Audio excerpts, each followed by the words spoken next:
샬롬. 샬롬. 감사한 아침입니다. 우리 기도하고 시작하겠습니다. 하나님 감사합니다. 정말 감사합니다. 날마다 순간순간마다 하나님의 은혜를 부인할 수가 없습니다. 그 놀라운 은혜로, 그 크신 은혜로, 그 변함없는 은혜로 저희들을 붙드시고 다시 새날을 허락하셔서 이 믿음의 경주를 걸어나갈 수 있도록 힘을 주시고 능력을 주시고 믿음을 주시고 소망을 주시는 주님을 찬양하며 찬양합니다. 이 시간에도 말씀을 통해서 우리 영이 살아나게 하시고 우리 영이 힘을 얻게 하시고 주님이 원하시는, 주님이 기뻐하시는 삶을 넉넉히 살아가는 저희들 되게 하여 주시옵소서.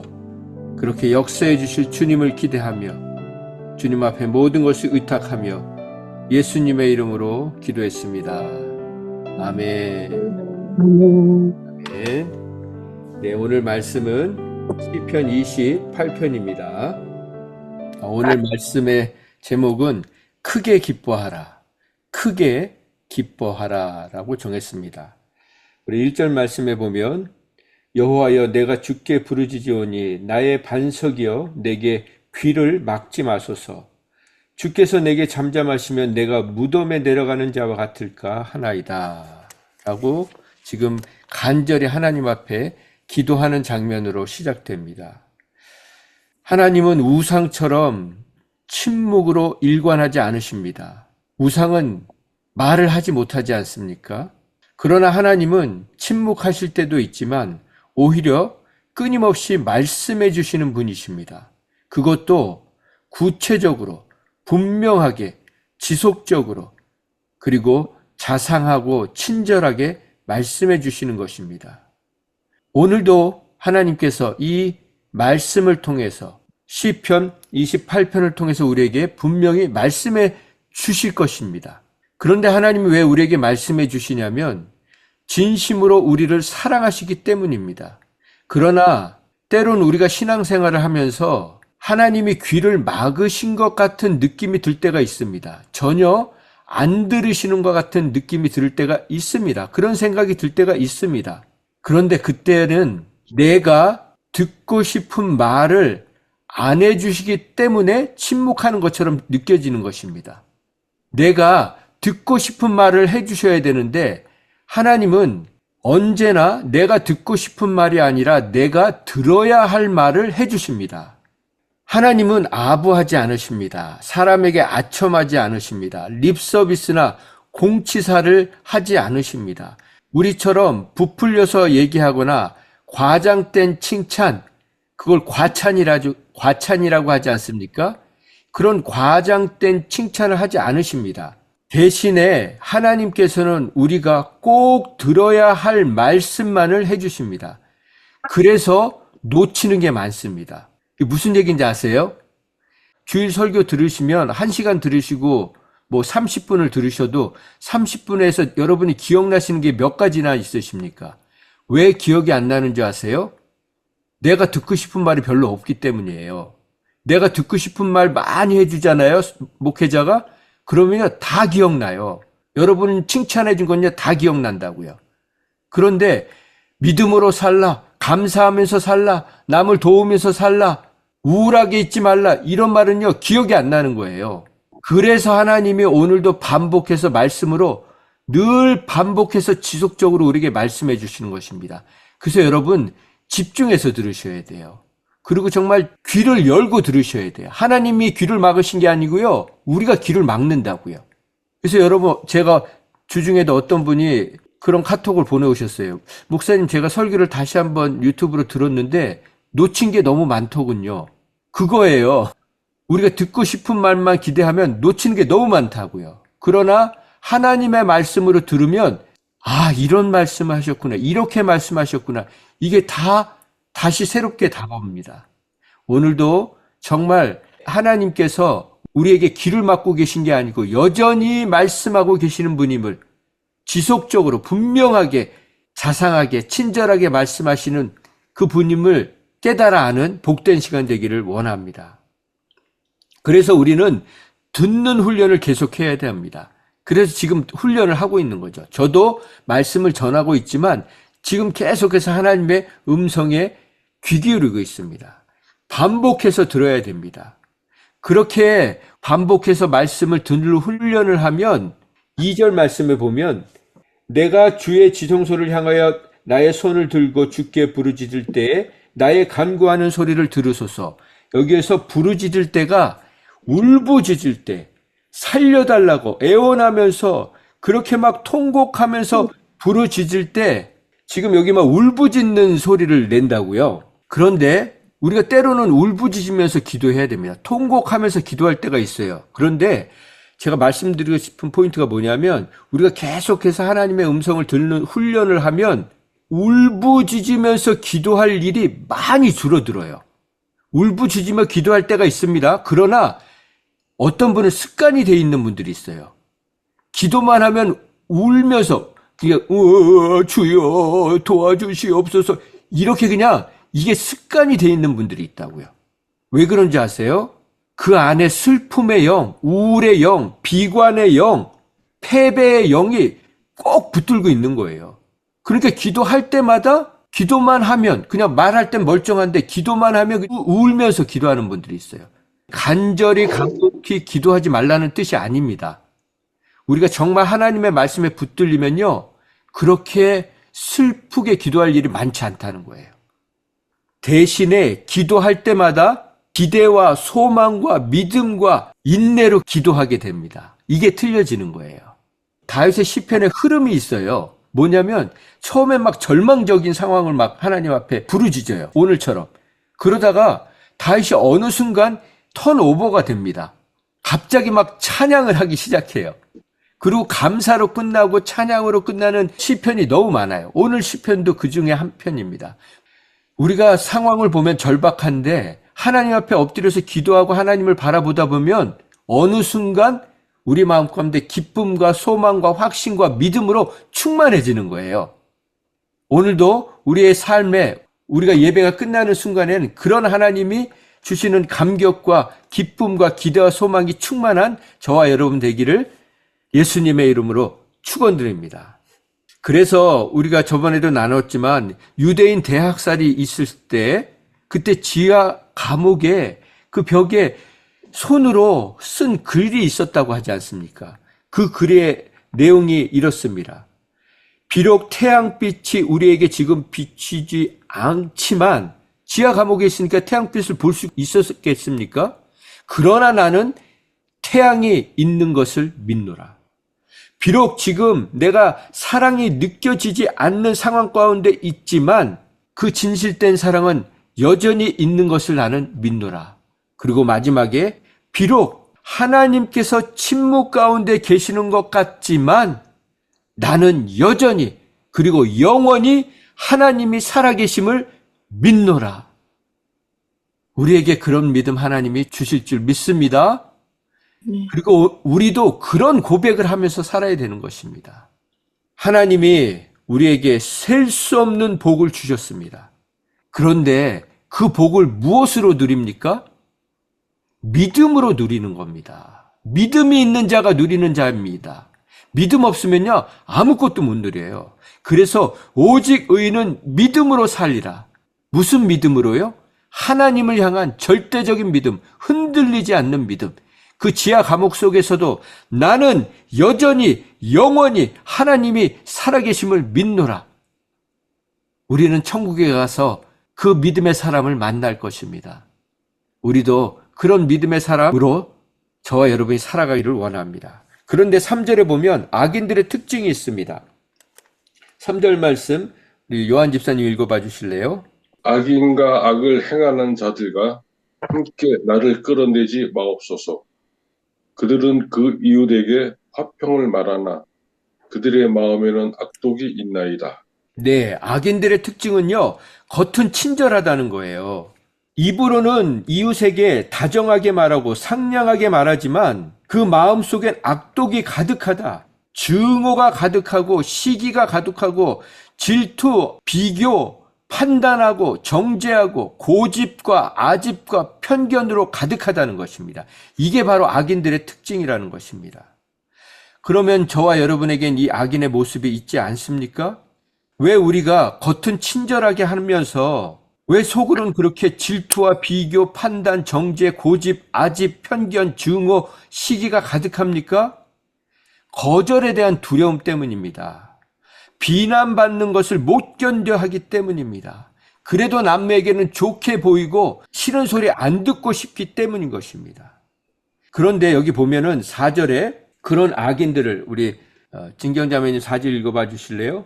그들이 하는 일과 그들의 행위가 악한 대로 갚으시며 그들의 손이 지은 대로 그들에게 갚아 그 마땅히 받을 것으로 그들에게 갚으소서. 여기 아주 그냥 작정하고 다윗이 기도하고 있습니다. 솔직한 기도를 하고 있죠. 악인이 자기가 행한 대로 그대로 갚아주시옵소서. 고스란히 갚아주시옵소서. 그들이 저지른 죄악에 따라 그들에게 되갚아 주시옵소서. 마땅히 받아야 될 벌을 내려주시옵소서. 그렇게 기도하고 있습니다. 여러분, 우리가 이렇게 기도해야 된다는 거죠. 정말 악한 사람들에게는 하나님 정말 그 씨를 말려 주시옵소서. 솔직하게 기도해야 됩니다. 용서하지 말아 주시옵소서. 벌을 내려 주시옵소서. 그렇게 누가 기도했습니까? 우레의 아들들. 야고보와 요한을 그래서 예수님이 별명을 지어주셨잖아요. 우레의 아들들, 번개의 아들들, 이 성질 급한 놈들, 그렇게 예수님이 별명을 져주셨잖아요. 그런데 그 사람들이 어떻게 됐습니까? 야고보는 12제자 중에 제일 첫 번째로 순교했어요.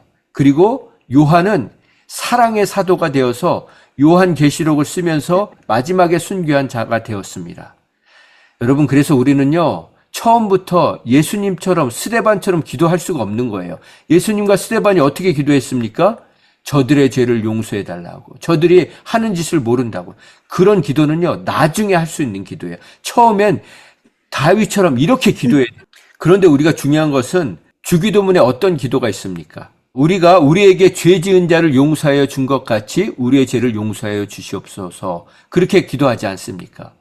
그래서 우리는요, 먼저 주님 앞에 솔직하게 기도하고 그 다음에 주기도문의 기도처럼 우리가 다른 사람을 용서한 것처럼 우리의 죄를 용서해 달라고 그렇게 기도해야 된다는 것이죠. 자, 그런데 지금은 조금 다른 내용이 있어요. 5절에 보면 악인을 벌해달라고 한 이유가 나옵니다. 자, 5절 말씀을 우리 마리아 집사님 읽어봐 주실래요?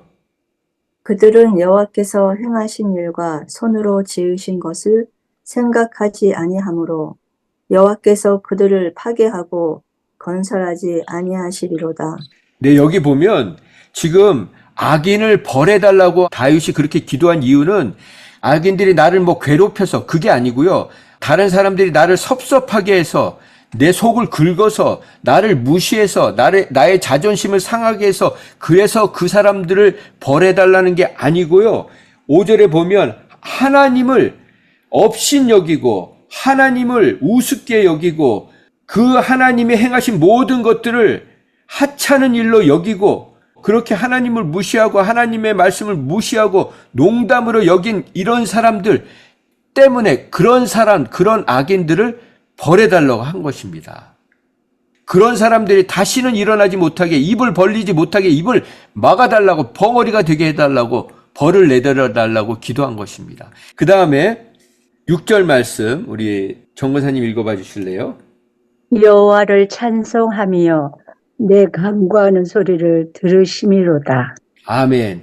이제 분위기가 반전이 됐죠. 처음에는 그렇게 하나님 내게 침묵하지 말고 말씀해 달라고 나에게 귀 기울여 달라고 그렇게 했는데 이제는 내가 여호와를 찬송하겠다. 왜 그러냐면 하나님이 내 간구 소리를 들으셨다. 그런데 들은 내용이 없잖아요, 여러분. 하나님이 내가 내 기도를 들었다는 내용이 없잖아요. 여러분, 우리가 말씀드린 즉시 하나님은 들으십니다. 그걸 믿으셔야 돼요. 하나님께 기도하는 그 순간 하나님은 들으십니다. 그래서 기도하고 나서 그 다음에 하나님을 즉시 찬양하는 거예요. 이게 우리 습관이 되어야 됩니다. 고백하는 즉시 우리는 믿어야 된다고요. 그런데 우리가 영적인 싸움을 할 때 생각해야 될 게 있습니다. 원수에게 사탄에게만 집중하면요 우리는 우울해져요. 왜냐하면 사탄이 우리를 계속 공격하니까. 그러나 영적 전쟁의 목적은 사탄을 내어 쫓는 것, 사탄을 대적하는 것으로 끝나지 않습니다. 그건요, 왜 우리가 사탄을 대적하고 내어 쫓냐면 하나님을 바라보기 위해서입니다. 하나님을 바라보는 그 시선을 가리고 있기 때문에 그걸 치우는 것입니다. 우리가 계속 하나님을 찬양하고 하나님께 감사하기 위해서 쉼 없이 하나님과 교통하고 교제하고 소통하기 위해서 영적인 전쟁을 하는 겁니다. 그러니까 우리가 그냥 그걸 치우면 끝나는 거예요. 떠나가. 네. 우리가 사탄에게 명령할 때 근심아 떠나가, 우울아 떠나가.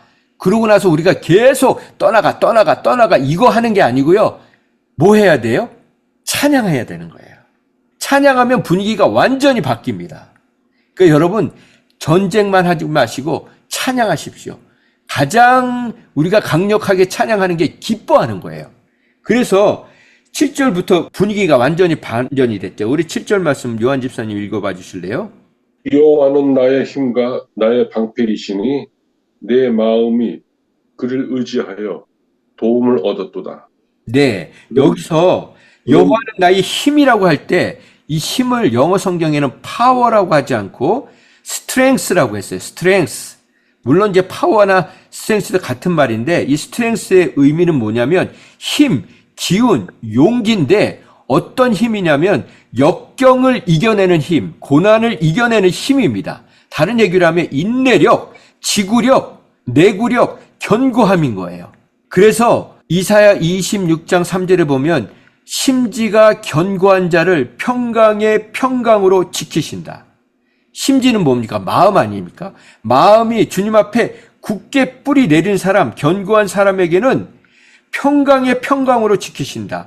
평강하고 평강하도록 지켜주신다. 왜 그렇게 주시냐면 그 뒤에 이는 그가 주를 의뢰함이니. 오늘 여기 나온 내가 주님을 의지한다. 의뢰한다. 신뢰한다. 그래서 여기 지금 내 마음이 7절 말씀에 내 마음이 그를 의지하여 도움을 얻었도다. 여기 의지한다는 단어가 뭐 같으세요? 의지한다. 영어로는요. trust예요. trust. 믿는다는 거예요. 내 마음이 하나님을 믿음으로, 굳게 믿음으로. 그냥 의지한다는 게 그냥 뭐 이렇게 기댄다는 게 아니고요. 굳게 믿는다. 어떤 상황 속에서 또 하나님의 선하심을 굳게 믿는다. 트러스트한다. 흔들리지 않는 믿음. 그걸 얘기하는 거예요. 그래서 내가 도움을 얻었다는 것입니다. 그래서 여러분, 우리의 믿음은 무엇을 맡기는 거냐면요. 우리의 마음과 생각도 맡기지만 몸을 맡기는 거예요. 몸을 맡기는 게 진짜 믿음입니다. 여러분의 건강을 맡기는 게 진짜 믿음이라고요. 실제적으로 이런 예화가 있지 않습니까? 어떤 외줄 타는 사람이 외줄 타기를 하는데 외줄 타기 할 때 무슨 바닥에서 타나요? 이렇게 높은 데서 타잖아요. 아슬아슬하게 타는 거 아닙니까? 그 외줄 타기를 쫙 타고 나니까 사람들이 막 박수를 치는 거지. 야, 멋있다, 멋있다. 그러니까 여러분 제가 이걸 다시 한번 탈 텐데 제가 여기 건너가면서 떨어지지 않을 것을 여러분 믿으십니까? 그러니까 아, 믿습니다. 그러니까 한번 또 이제 타는 거예요. 그러고 나서 이제 또 얘기를 하는 거예요, 이 사람이. 여러분, 그러면 여러분이 저를 믿는다고 했는데 여러분이 정말 나를 믿으면 제가 여러분을 안고 타도 안 떨어질 것을 믿느냐고. 그런 사람 나와보라고. 그러니까 뭐예요? 아무도 안 나오는 거예요. 그건 믿는 게 아니죠. 그런데 그 아들은 믿으니까 아빠랑 나가서 그 외주를 탔다고 하지 않습니까? 여러분, 믿음은요, 우리 몸을 맡기는 거예요. 우리 그냥 생각만 맡기는 게 아니고. 우리의 생사화복을 맡기는 게 믿음이라고요. 그래서 지금 오늘 찾아보지 못하지만 마태복음 9장 27절에부터 35절에 보면요. 소경 2명이 예수님을 막 쫓아오면서 다윗의 자손 예수여 우리 눈을 띄워주시옵소서. 예수님이 그 눈을 만져서 눈을 띄워주세요. 그러면서 뭐라고 하시냐면 내 믿음대로 될지어다. 여러분, 그런데 우리가 믿음이 없으면요. 눈을 못 뜨는 거예요. 매번 찬양을 부르는데 기도는 하는데 예배는 드리는데 주일에도 예배를 드리고 막 찬양을 하잖아요. 그런데 찬양을 따라 부르면서도 기쁨이 없는 분들이 있어요. 붕어처럼 그냥 입만 뻥긋뻥긋 하는 분들이 있어요. 다 부르고 나서도 표정이 어두운 분들이 있어요. 세상 사람들도 노래방에 가서 그 허망한 노래를 부르고 나면은 막 기뻐가지고 막 흥이 나는데 찬양을 부르면서도 영혼이 죽어 있는 사람들이 있다고요. 왜 그럴까요? 찬양 인도를 못해서일까요? 반주를 못해서일까요? 내가 모르는 곡이어서일까요? 아니에요. 그런 건 전혀 이유가 안 돼요. 내 영 안에 믿음이 없기 때문이에요. 믿음 없는 사람은 찬양을 못합니다. 진정한 찬양은 믿음으로 드리는 찬양이에요. 믿음으로 드릴 때 내 안에 치유와 회복의 역사가 일어납니다. 축사의 역사가 일어납니다. 축사는요, 믿음으로 하는 거예요. 선포로 하는 거예요. 찬양만한 축사가 없습니다. 그래서 여러분 찬양하는 거예요. 찬양은요, 컴컴한 방 안에 불을 켜는 거와 똑같아요. 우리 영혼에 불을 켜는 거하고 똑같다고요. 그래서 오늘 저는 말씀을 크게 기뻐하라고 정한 것입니다. 다윗이 법궤를 가지고 올 때 어떻게 찬양했습니까? 바지가랑이가 벗겨지는 것도 모르면서 찬양하지 않았습니까? 전심으로 힘을 다해 온 마음으로 찬양을 했습니다. 여러분, 우리가 운동을 할 때도 그냥 이렇게 슬슬슬 걸으면 아무 효과가 없다고 하지 않습니까? 그래서 어떤 분들은 그런 얘기 하잖아요. 무슨 운동 하세요? 그러면 숨쉬기 운동. 숨쉬기 운동만 해가지고는요, 몸이 건강해지지가 않습니다. 우리가 운동선수들을 볼 때 왜 감동이 됩니까? 물론 이렇게 뭐 골을 넣고 홈런을 치고 그런 것도 감동이 되지만, 운동선수들이 우리에게 주는 감동은요, 최선을 다할 때예요. 최선을 다하는 모습을 볼 때는 우리는요, 승부에 관계없이 감동과 감격을 얻고 그 잔상이 오래 지속됩니다. 여러분, 우리는요, 하나님이 우리를 보시면서 기뻐하시는 것은요, 우리 찬양이 무슨 목소리가 좋고 화음이 좋고 무슨 기뻐가지고 우리 자식 잘 되고 무슨 보너스를 얻고 그래서 찬양하는 게 아니고, 전혀 찬양할 수 없는 상황인데도 하나님을 기뻐하면서 전심으로 트러스트하면서 찬양할 때 하나님이 감격해 하시는 것입니다. 그때 우리에게 치유와 회복이 일어나는 줄 믿으시기 바랍니다. 마지막으로 우리가 이제 뒤에 보면 나눌 게 있지만 이제 다 넘어가고, 자, 9절 말씀에 보면, 우리 9절 말씀 정권사님 읽어봐 주실래요? 주의 백성을 구원하시며 주의 산업에 복을 주시고 또 그들의 목자가 되시어 영원토록 그들을 인도하소서. 네, 다윗의 기도가 이제는 개인적인 기도에서 열방과 세상을 향해서, 뭇 영혼들을 향해서 기도가 바뀝니다. 개인적인 기도에서 중보 기도로 바뀌고 있는 것입니다. 이게 바로 주님을 찬양할 때, 주님을 트러스트할 때, 믿을 때, 신뢰할 때 일어나는 역사입니다.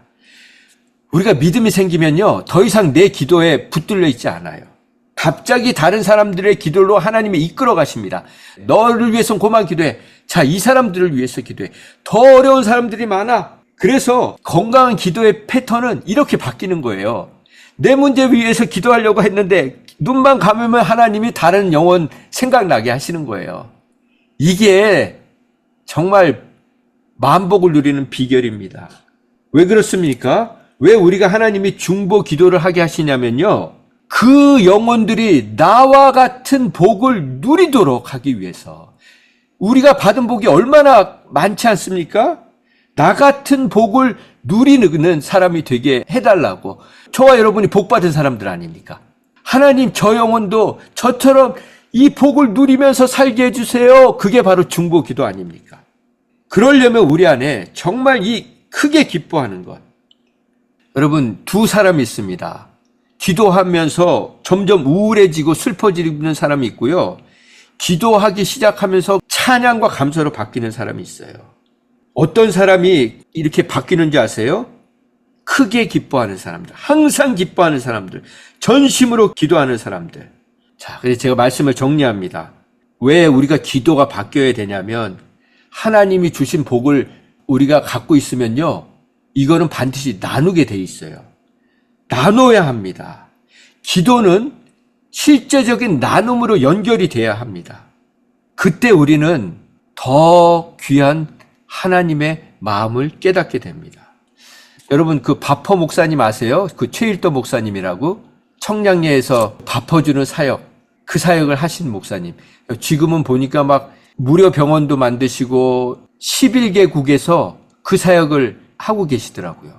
근데 그 목사님이 그렇게 사역을 열심히 처음에 이제 청량리에서 시작을 하셨는데 사역을 한 5년 정도 하다가 그 위기가 오신 거예요. 왜냐하면 그 사역 때문에 아들이 어느 날 와가지고 아빠 사람들이 진짜 목사 맞니? 목사가 무슨 밥만 퍼주니? 그러면서 아들이 우는 거예요. 그리고 그 어머니가 아들이 그런 사역만 하고 있으니까 집을 나가버리셨어요. 아니 큰 교회에서 멋지게 사역할 수 있는 아들이 청량리에서 욕먹으면서 의도 터지면서 그 노숙자들 밥만 퍼주고 있으니까 얼마나 한심하게 보였겠어요. 그리고 그렇게 같이 따라줬던 사모님이 어느 날 이혼 서류를 갖고 와서 도장을 찍으라고 하는 거예요. 계속 사역할 거면 도장 찍으라고. 그 이분이 완전히 그냥 무너져가지고 친구 집으로 이제 좀 쉬러 내려가는데 기차를 타러 가는데 기차를 이제 경부선인가 뭘 타야 되는데 다른 걸 탄 거예요. 너무 이제 정신이 없어 다른 기차를 타고 가다가 무임승차를 한 거예요. 또 돈도 없이. 그래가지고 그게 걸렸어요. 걸려가지고 영무원이 그냥 다음 역에서 그냥 쫓겨내버린 거예요. 그러고 나서 투벅투벅 걸어가지고 사류에 가가지고 거기서 기도를 한 겁니다. 3일 동안 금식 기도를. 그때 어떤 일이 일어났는지 제가 잠깐 보여드릴 테니까 한번 보세요. 지 생각엔 아버지가 그래도 최고의 아빠, 자랑스러운 아빠라고 생각했는데 동네 예. 아줌마가 야 무슨 목사님이 거지들 밥만 해주냐? 너의 아빠 진짜 목사 맞냐? 목사 안수는 받은 거냐? 누가 그렇게 얘기를 한 거야? 예. 그래서 내가 아야 그 들어가기 제일 힘들다는 장로회 신학대학교 우수한 성적은 아니지만 임마 내가 아빠가 너 내가 목사 안수 받을 때 봤잖아 옆에서 얘기하지 그랬어 그랬더니 아무도 안 믿어. 그 아들이 몇 살 때쯤이에요? 어릴 때 아. 고울리게 시절에 네. 나는 그래도 어머니에게는 불효자식이고 아내에게는 대책 없는 남편이지만 두 자녀에겐 지금은 세 자녀입니다만 그땐 두 아이였어요. 자랑스러운 아빠라고 자부하고 살았는데 아이들이 한 번은 아들놈이 내 등 뒤에 와서 아빠 나 창피해 죽겠어 그래. 뭐가 창피하니? 그랬더니 동네 사람들이 아빠 진짜 목사 맞니? 내 생각에는 아빠 진짜 목사인데 아빠 같은 분이 진짜 목사인데 동네 사람들이 그럴 때 다 그래. 우는 거야. 아빠가 큰 교회 부목사 가면 예. 다 해결된다는데 아빠는 왜 그렇게 안 하는 거야? 심지어 담임 목사로 오라는 데도 있다는데 왜 그런 데를 거절했어? 할머니는 그것 때문에 집 나가겠대. 이제 정말 어머니가 집을 나갔어요. 어머니가. 어린애 아이가 보기에도 참 그죠? 그러니까 할머니가 어른도 이해 못하는 아빠의 방향이니 애들은 얼마나 속이 상했겠어요. 아니, 근데 그 얘기를 듣는 목사님도 얼마나 가슴이 얼마나 속이 아팠을까. 상했어요. 그때 문을 대부분의 이제 그런 빈민 선교하는 분들이 그런 이유로 포기해요. 아, 그러시구나. 고비만 넘기면 되는데 열의 아홉이 다 그때 더위는 아니야. 이제 이러고 마는 거죠. 가족들이 가장 사랑하는 어머니가 아이들이 반대하는데 나중에는 집사람도 사실은 반대합니다. 이제 가니까 뭘 내밀어 여기다가 도장 찍고 법원에 한 번만 가면 된대. 이 뭔데 하고 봤더니 이혼 합의서. 와. 사모님도 그러셨어요. 얼마나 힘드셨어요. 같은 다 여성이야 여자야. 아니 근데 기도원에 올라가셨다면서요. 너무 아니, 속이 물론 상해서. 뭐 기도원 한두 번 예? 갔겠어요. 근데 그걸 어떻게 이겨내셨어요? 용문산으로 도망가셨다며 그때. 예? 용문산. 그러니까 아 내가 도저히 막 너무너무 갈등이 심하셔서. 예. 아내가 이혼을 요구하니까 정말 그때 제가 더 이상은 아닌가 보다. 그래서 이제 청량리 문 닫기로 결심하고 전 춘천을 가려고 경춘선 열차를 탄다는 걸 잘못하고 네. 태백 가는 걸 탄 거예요. 아이고야. 열차를 잘못 탔어.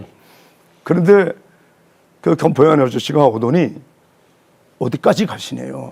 표를 안 끊고 탔어요. 빨리 뛰다가 주머니를 마주 보니까 한 푼도 없어. 아마 오늘도 저 한 푼도 없어요. 무임승차하셨네. 자, 무임승차하죠. 그랬어요.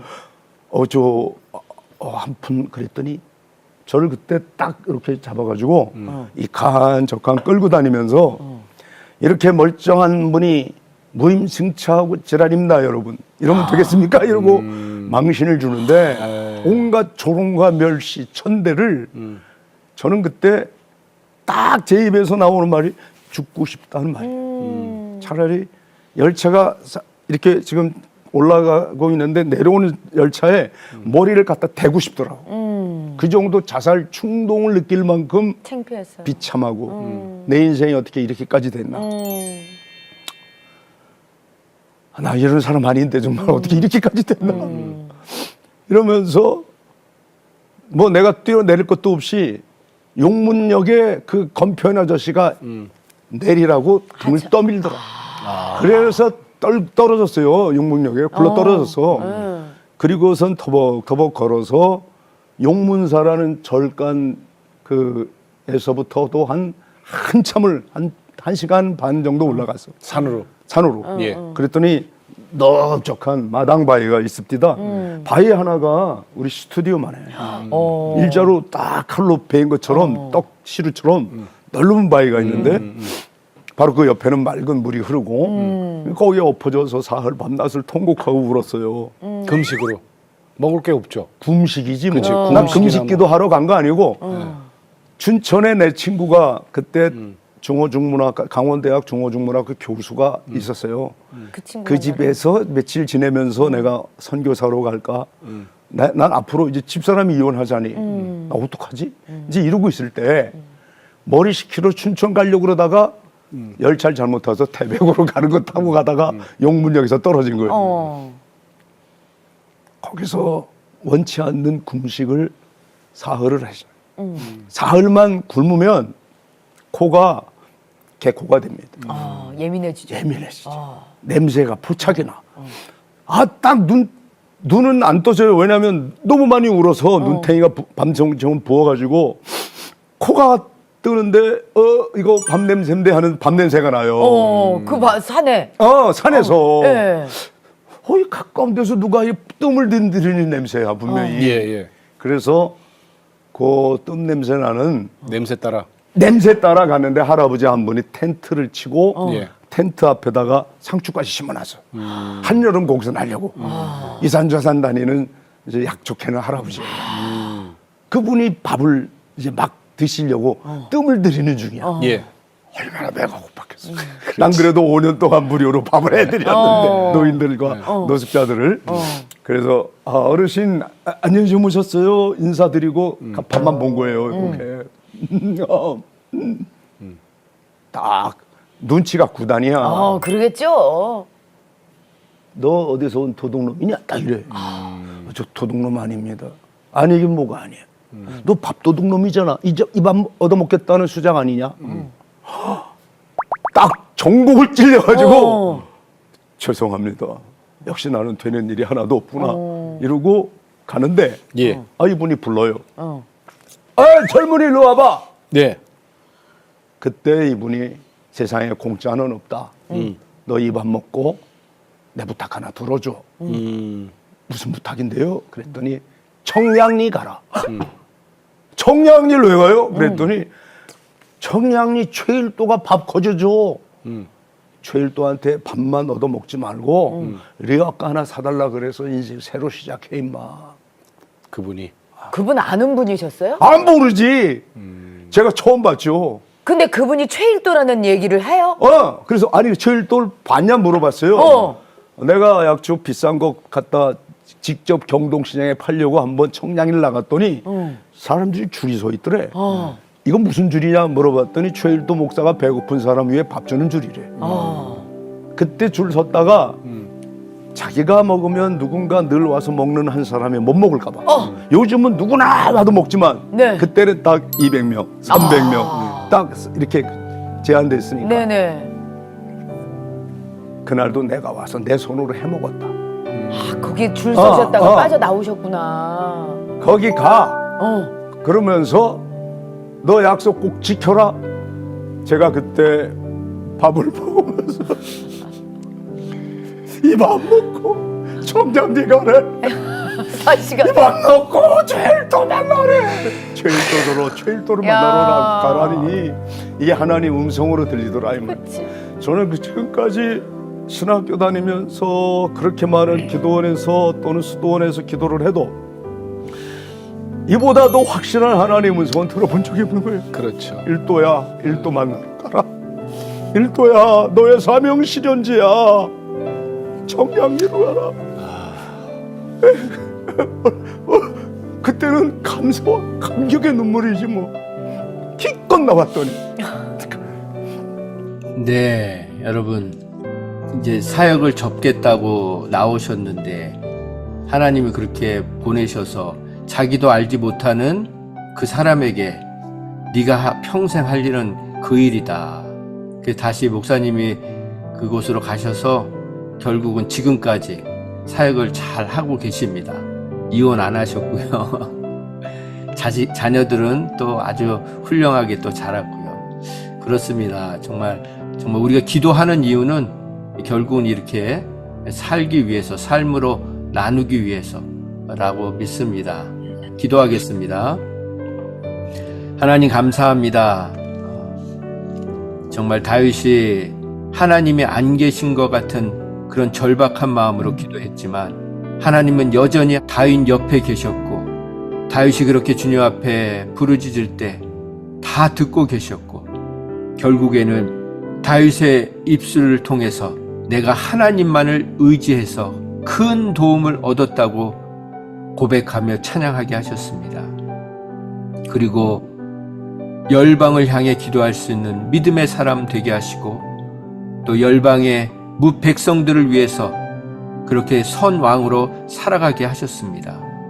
우리의 삶도 어떤 상황 속에서도 주님을 신뢰함으로 인해서 우리에게 주신 귀한 은혜들을, 그 복들을 기꺼이 전달하는 축복의 통로로 우리의 인생 마지막까지 그렇게 멋지게 아름답게 행복하게 살게 하여 주시옵소서. 그렇게 인도해 주실 주님께 감사드리며 예수님의 이름으로 기도했습니다. 아멘.